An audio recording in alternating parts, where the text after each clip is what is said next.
दुखी कर देने वाली, एक बच्चे को आतंकित पीड़ित कर देने वाली, तंग करने वाली, परेशान करने वाली कठिनाइयों के दौर से गुजरे। छोटे थे, पढ़ना चाहते थे, इनके अपने पिता से बहुत रिक्वेस्ट करते थे, लेकिन क्योंकि दलित समाज में एक महार जात में इनका जन्म हुआ तो कोई इनको पढ़ने की सुविधा नहीं थी। वहां पे आम बच्चों के साथ इनको पढ़ने नहीं दिया जाता था। पिता ने इनको बड़ी किसी तरह जुगाड़ लगा करके किसी वहां नजदीक के स्कूल में एडमिशन कराया तो उसको बैठने नहीं दिया गया, बोला बाहर बैठ के पढ़ेगा। सोचो पढ़ाई में इतनी रुचि कि बाहर बैठ के इतना ध्यान से पढ़ता है। एक बार मास्टर ने इनको बोला इधर आओ, ये ब्लैक बोर्ड पे सवाल तो सॉल्व करके दिखाओ।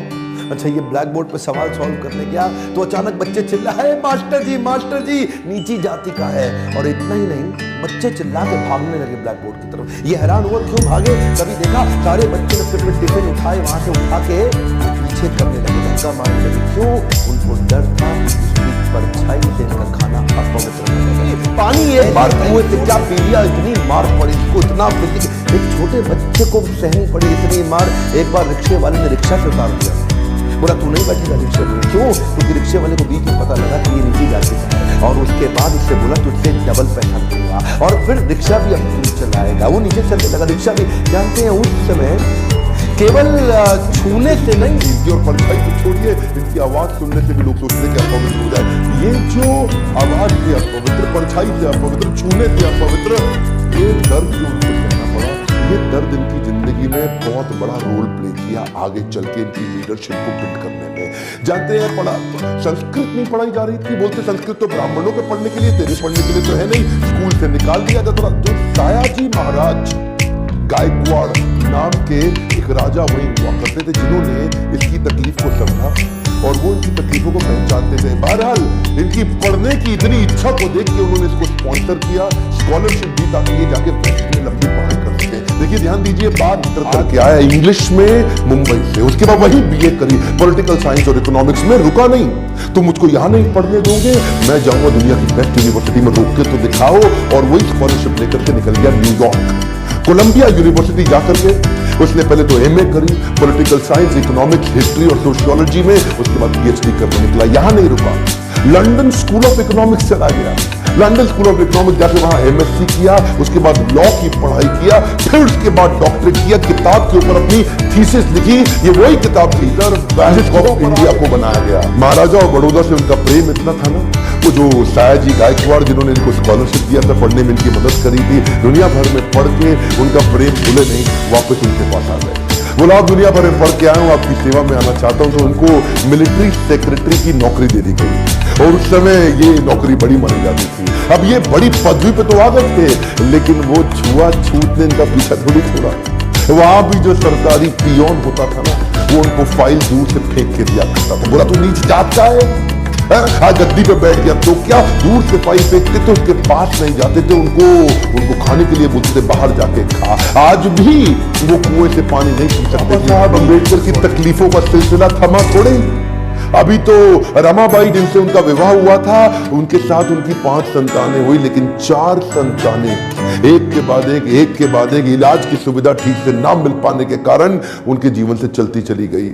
4 बच्चों का देहांत हुआ, एक बच्चा बचा, लेकिन पत्नी भी आगे चल के लंबा साथ नहीं दे पाई, वो भी लंबी बीमारी के चलते उनका भी देहांत हो गया।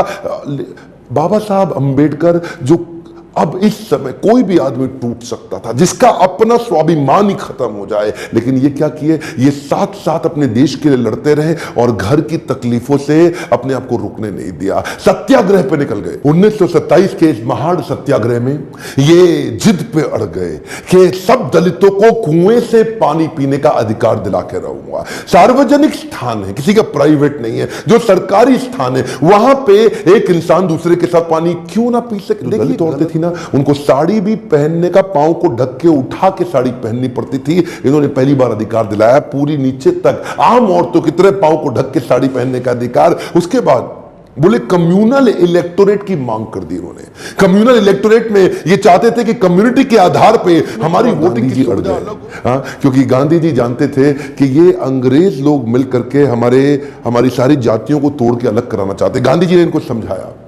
देखो क्या बोले अम्बेडकर जी, मैं आपको रिजर्वेशन दिला दूंगा, मैं आपको बाकी सब मदद करूंगा, सब करूंगा, लेकिन अलग नहीं करते। अब जातियों के आधार पर अगर देश को अलग किया तो मुझे स्वतंत्रता नहीं मिल पाएगी, मैं अंग्रेजों से लड़ नहीं पाऊंगा, मेरे साथ खड़े होके मेरी ताकत बनो। वो जब अंबेडकर नहीं माने तो गांधी जी ने फिर उनको रिक्वेस्ट की और उसके बाद अनशन पे बैठ गए गांधी जी। बहरहाल अंबेडकर उस समय उनके सामने बड़ी दुविधा आ गई। वो सोचे एक तरफ मेरी अपनी जाति के लोग, मैं उनकी मदद करूं, और एक तरफ देश में आंदोलन लड़ रहे हैं गांधी, उनका जीवन, इनके जीवन का त्याग ना हो जाए, कहीं ऐसा जीवन ना खत्म हो जाए। उन्होंने गांधी जी को समझाया, बोला ठीक है आप अपना अनशन छोड़िए, और पूना पैक्ट जब साइन किया उस समय इन्होंने रिजर्वेशन तो कम से कम कंट्रोल में कर लिया। The evolution of provincial finance in British India नाम की इनकी किताब, द प्रॉब्लम ऑफ रूपी नाम की ये 2 किताबें जिसके आधार पे आरबीआई की स्थापना हुई।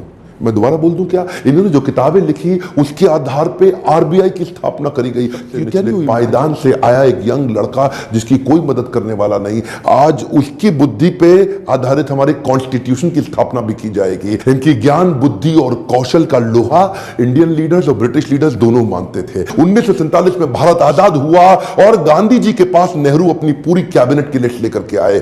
जब नेहरू, जो कि स्वतंत्र भारत के पहले प्रधानमंत्री होने वाले थे, पूरी कैबिनेट की लिस्ट लेके पहुंचे और बताया कि देखो इनको मैं तो तभी गांधी ने पूछा इसके अंदर बाबा साहब अंबेडकर का नाम कहां है, और वहीं थोड़ी उनकी बहस हुई और गांधी ने बोला कि नेहरू ये तुम्हारी कैबिनेट नहीं है, ये आजाद भारत की कैबिनेट है। तभी उनको कानून मंत्री के रूप में लिया गया, और न केवल कानून मंत्री बल्कि तुरंत जो ड्राफ्टिंग कमेटी थी इंडियन कॉन्स्टिट्यूशन की, उसका चेयरमैन भी बना दिया गया। इनकी इंटेलिजेंस के आगे कोई कुछ बोल नहीं सकता था। जो इनसे सहमत थे, असहमत थे, दोनों जानते थे कि मैं घंटों तक इनके विषय में बात करूं। एक्चुअली मन भरता नहीं है इनके विषय में बात करते हुए। इतने बुद्धिमान व्यक्ति, आगे चल के इन्होंने हिंदू कोड बिल और महिलाओं के लिए बड़े कानूनों के अंदर कई बदलाव लाए। ये वो पॉलिटिकल लीडर नहीं थे जो सत्ता के लिए लड़ते थे, ये लड़ते थे उनके लिए कि देश में कमजोर हिस्से को उठाना देश के हर लीडर की जिम्मेदारी। एक हम उठाएं, ध्यान दीजिए, चाहे वो महिलाएं हो, चाहे वो जाति धर्म के आधार पे हो,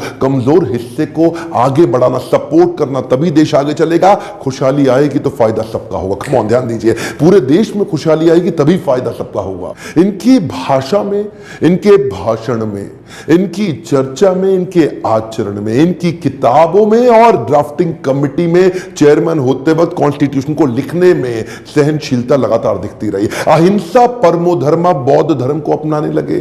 आत्मवत् सर्वभूतेषु, भागवतम में बताया गया है कि बौद्ध धर्म में आत्मवत् सर्वभूतेषु, सभी जीवात्माओं को अपनी तरह देखना चाहिए। ये जो समान दृष्टि देने का उन्होंने प्रयास को स्वीकार करने चले गए, आखिरी तक काम प्रेम से करते रहे, किसी से लड़ाई नहीं लड़ी। आपके लिए क्या मैसेज है इसमें? एक मैसेज लेके जाइए, एजुकेशन इज द टूल।